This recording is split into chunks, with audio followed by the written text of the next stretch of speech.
காலிஃப்ளவரை இங்கே பாருங்கள், இது காலிஃப்ளவர் பாருங்கள். இப்படி தான் செஞ்சு சாப்பிடுவோம், நீங்கள் செஞ்சு சாப்பிடுவோம். இன்றைக்கி எங்கள் வீட்டில் இன்றைக்கி மோர் குழம்பு வச்சோம். இன்றைக்கி காலிஃப்ளவர் ஃப்ரை பண்ணிவிட்டு கீரை, வாழைப்பூ கீரை கூட்டு மாதிரி செஞ்சுட்டு காலிஃப்ளவர் ஃப்ரை, இதான் இன்றைக்கி சமையல். இதே மாதிரி நீங்களும் வச்சு ஒரு நாள் சாப்பிடுங்க. எல்லாருக்கும் எல்லா விஷயமும் தெரியும், மறந்துட்டு இருக்கிறீங்கன்னு தான் சொல்கிறேன்.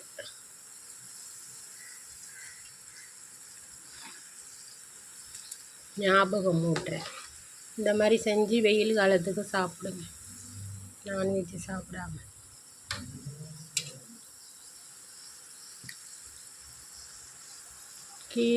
கீரை வாழைப்பூ, இங்கே காலிஃப்ளவர் ஃப்ரை கொஞ்சோண்டு தவறுங்க எடுத்து வச்சுருக்கு.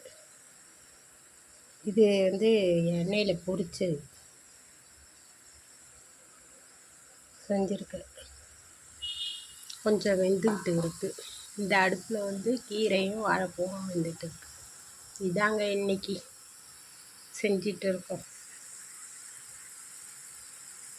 அடுத்த வீடியோவில் சந்திப்போம்.